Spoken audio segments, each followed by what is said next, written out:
দাবি আমাদের দাবি আমাদের দাবি আমাদের দাবি এক দফা এক দাবি এক দফা এক দাবি অন্য কোনো অপশন নাই অন্য কোনো অপশন নাই।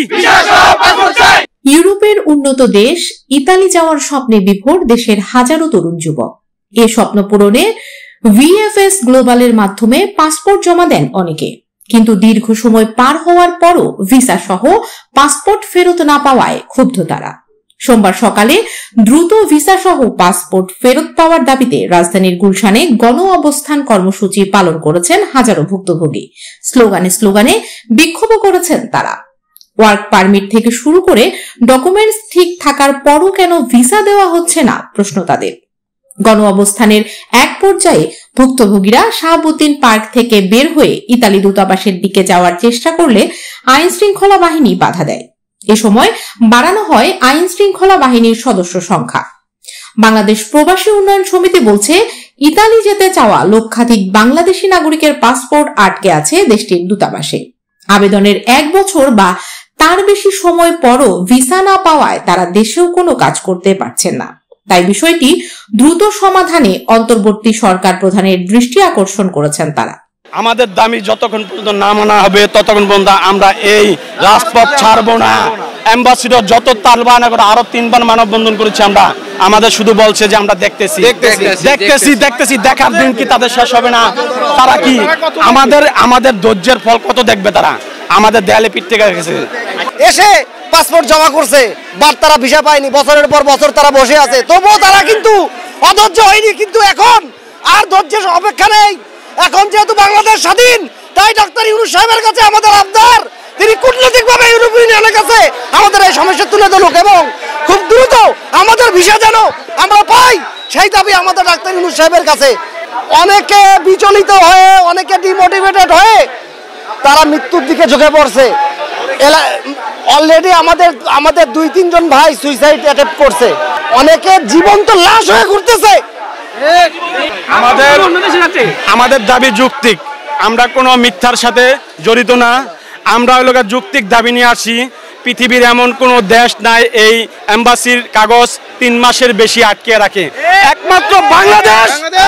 1 বছর থেকে 2 বছর পর্যন্ত বাংলাদেশের মানুষের কাগজ আটকে রাখছে। মানুষকে রেমিটেন্স থেকে বঞ্চিত করতেছে, মানুষে বাংলাদেশে বেকারের সংখ্যা বাড়াচ্ছে, বাংলাদেশের মানুষকে পথে নামানোর পায়তারা শুরু করছে। বিএফএস গ্লোবাল দাঁড়া যেতে পারবো না। ওরা যদি এটার একটা যৌক্তিক সমাধান, যদি আমাদের পাসপোর্ট বা ভিসা ডকুমেন্ট যদি ফেক থাকতো, তারা জমা নিল কেন? পার ডে এত পরিমাণ কাগজ জমা নেয়, কোটি কোটি টাকা বাংলাদেশ থেকে হাতায় নিচ্ছে। এটা একটা যৌক্তিক দাবি। আমাদের কথা হলো যেটা তাদের কাছে গেলে তারা জমা নেওয়ার জন্য যে 19,000 টাকা নিছে, এটা যদি হয় পার ডে 300 মানুষের কাগজ জমা নিলে কত টাকা হয়? আমার কাগজ যদি ফেক হইতো আমার টাকা নিবে, ওরা 300-400 কাগজ জমা নিব কেন? ওরা আজকে একটা পায়তারা শুরু করছে ফেক নুলস্তা। একটা কাগজে জমা হলো 19,600 টাকা। পার ডে যদি 300 কাগজ জমা নেয় কত টাকা হয়? এটা তাদের হলো একটা ফাজলামি। এটা একটা বিজনেসের দাঁড় করাইছে। ইতালি এম্বাসি চুপ করে রয়েছে, তাদের চুপ মানা যাবে না। আমাদের দাবি যতদিন পর্যন্ত না মেনে নেওয়া হবে আমরা এই রাজপথ ছাড়বো না। আমাদের দাবি একটাই, ভিসা সহ পাসপোর্ট চাই। আগে বলেছি আমরা, ফেক হলে আমাদের কাগজ রিজেক্ট মারা, এখন কোন রিজেক্ট মারার সময় নাই। 1 বছরের উপরে আমাদের কাগজ জমা রাখছে তারা। এই দায়ভার কে নিবে? এই দায়ভার কে নিবে?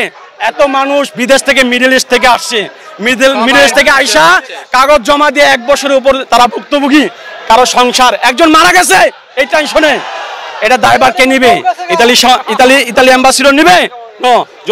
যদি নাই নেয় তাহলে আমরা এই রাজপথ ছাড়বো না।